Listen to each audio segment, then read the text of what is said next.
B-Leaguers, I'm back. Going for two live. I have no idea how or why I'm doing this, but you know what? I sat down and I thought about it. I thought, you know what? I'm going to punch out the Sunday Slate prop show right now because I have the time to do it. Why not? Why wait till Saturday? Let's get these lines up and out as we should. But here's what I want to talk about first, as always. Tonight's show, always, we got the three of them. We got the Chew, we got Jeff, we got Ryan. We got them on Wednesday night, 9:30, 10 o'clock every Wednesday, 10:30 sometimes. What are they doing? Doesn't matter. That's not the point. They'll be there giving you all your start and sit advice and everything to look for the week ahead. That's what you should be doing. Again, head over to our Discord. It's free, going for two live. It's a great place to be. Waiver wires, start, sit advice, trade advice, fab pickups, all that sort of stuff. Chop league pickups. That's a thing now. Something for us to work on. You can go and do that too. And as always, Underdog Fantasy, where these props are hit and miss from. As always, going for two has a promo there. GF2 for 100% match deposit up to $1,000 on your initial outlay. You get that back in bonus credits. It's a fantastic thing to do. So why not talk about some prop bets? And if anyone out there has anything that they want to share in terms of props, feel free to chuck them in the chat as always. But for now, I'm going to tell you what I have come across and what I like. First off the bat, and I'm going to pick on a few teams today. I think that's the way to do it because we're starting to see trends. We're starting to see what teams are good and bad at. And I think it's easy to, pick on those when they're down because it's what we can work on and get those easy wins. Pick number one, we're going to pick on the Dallas Cowboys because why the fuck wouldn't we? Matthew Golden, we're going to go over 40.5 receiving yards. And I like his long reception at 21.5. I feel like we can go over with that as well. Look, the Cowboys have been woeful in 2025. That's obvious. They're coughing up around 220 pass yards a game to receivers, the highest in the league. They've allowed speed to kill them, guys to get free and go off. Look at Luther Burden last week. He went 3 for 101. Malik Neighbors and Wan'Dale Robinson. Neighbors goes 9 for 167. Wan'Dale Robinson, not the fastest guy. He's shifting up, but not the fastest guy. He went 8 for 142. The only team to do nothing on them in the receiving game are the Eagles, and they just wanted to shove it down their throat in the run game, which is generally stock standard for them. So, speedy guys, not exactly something their secondary can stop. They're on Blanders out. They've had issues with Diggs. They've just had problems across the board, as it would be.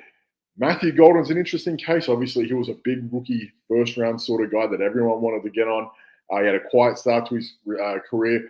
And it's been known to be a receiver by committee in Green Bay. That's fairly standard. They've had Dubs, Watson, Reed, Wicks. They had Malik Heath. They had, Bo Melton. They've had a bunch of guys that they just rotate in and around, let alone Kraft and Musgrave. And they've had some decent receiving backs there with Aaron Jones in the past. Jacobs can do it. They've had a bunch of those guys as it is. So that's what the problem has been for Golden. You saw that week one, but obviously they've had some injuries and it's opened him up. His snaps have come up as a result from 48 to 71%. That's great for us. His yards per catch has come up from 8 to 13, which is great for us. And he showed that he's known for what he's known for, stretching that field last week with a solid 34-yard reception at Cleveland, which, Cleveland, they play defenses tight. They don't normally give up those big plays, in my opinion. People who watch the Browns more might disagree, but I don't see them being that team that gives up massive plays in the receiving game. They're normally pretty tight. I don't really think that's what they do. So they're not known for allowing that sort of thing to happen, but I think both things can combine this week. So when I see him getting to a line of 40.5, can I see Matthew Golden getting to 41? Yeah, I absolutely can. And do I feel like in one or two big plays you can do that and get to that 21.5 as a long reception? Absolutely. I feel like that's a smash this week. Pick number two, and I like picking on things that we can see, and I'm going to pick on someone who had an incredible game on Monday night for the Ravens. I'm going to pick on Mark Andrews. I know this wouldn't have happened a week ago, but I have a beef with Mark Andrews. I love Mark Andrews. I'm wearing the Ravens hat. I'm a Giants fan, but I love watching the Ravens. I think they're fun as hell. Mark Andrews, through Dynasty and all those sorts of leagues, I always have a lot of him. Always have a fair bit of exposure to him because he always scores. He always does this, that, whatever. He's fantastic at what he does.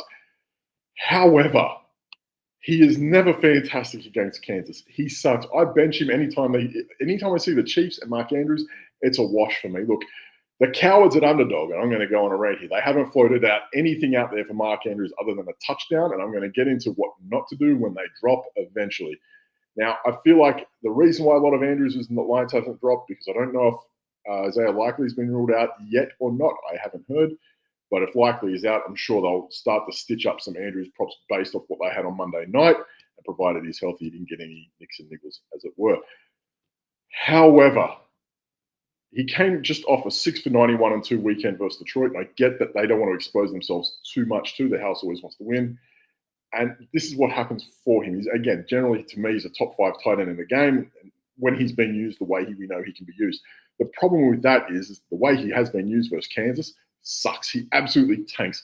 5 games versus the Chiefs, he has 3 games under 15 receiving yards. In those same 5 games versus the Chiefs, he's been held under 3 or fewer catches. And in 5 games versus the Chiefs, he's never scored a touchdown in that time. His average versus Kansas, whether it's at home or in Kansas, is a meek average of 2 for 21.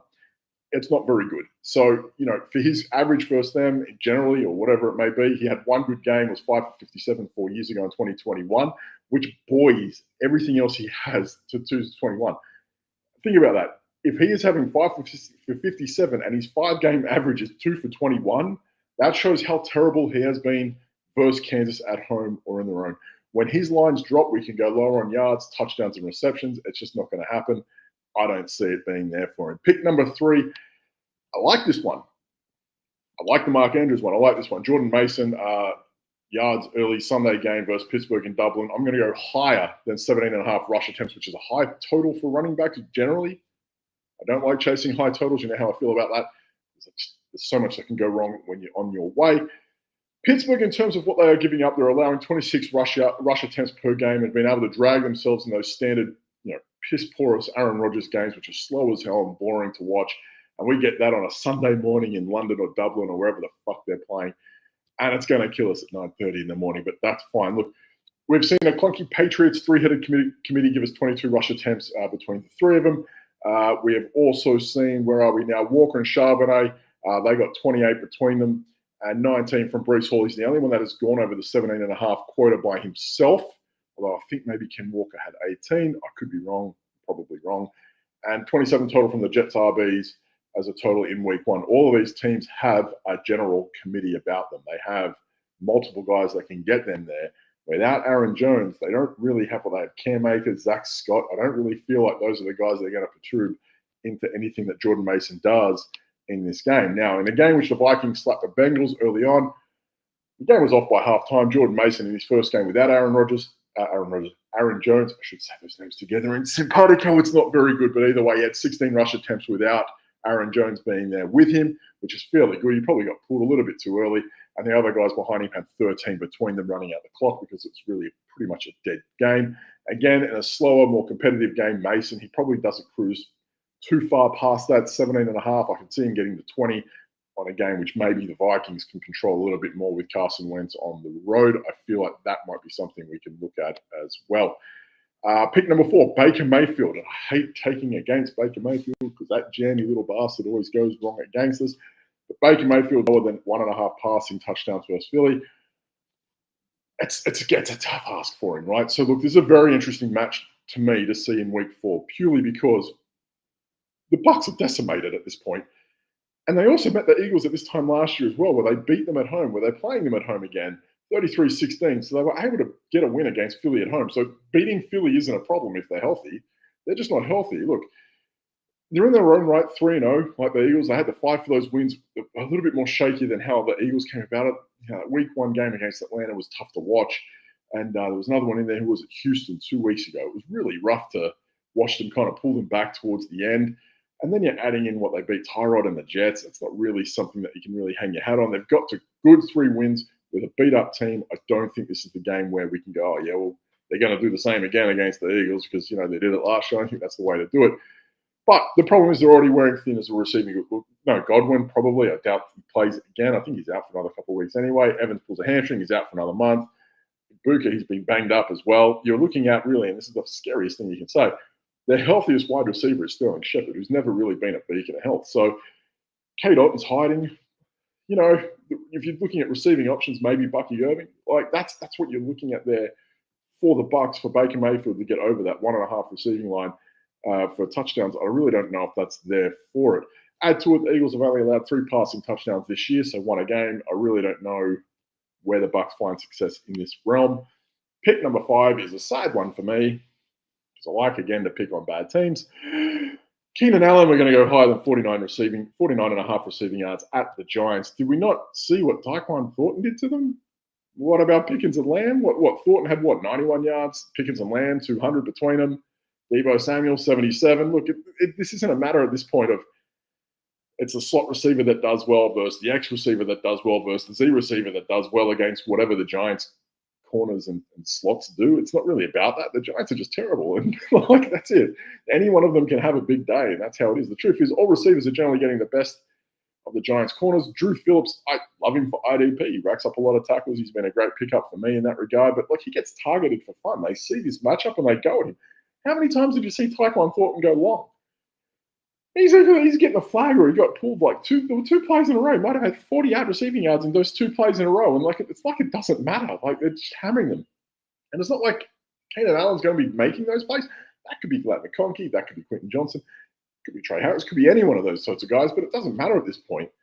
Keenan Allen seems to be a lock for that in that regard. He's the best receiver at the moment. So that matchup for Keenan Allen, not more likely in the slot, which is probably Drew Phillips. He might not be making those long runs, but he's going to be there, seeing him a lot. It's averaging a cool 65 yards per game.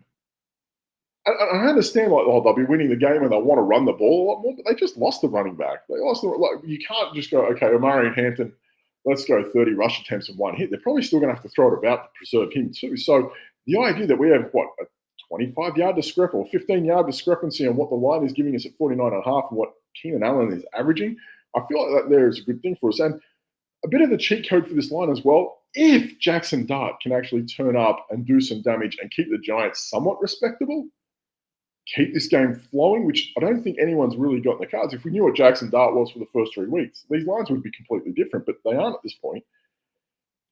It is what it is. The Giants at this point have given up second most yards and receptions to wide receiver, as at an average of 15 receptions to 195 yards per game and a touchdown on average. So the Giants are getting absolutely gashed. 195, again, Dallas at 220 is bad. The Giants at 195 is just as bad, in my opinion.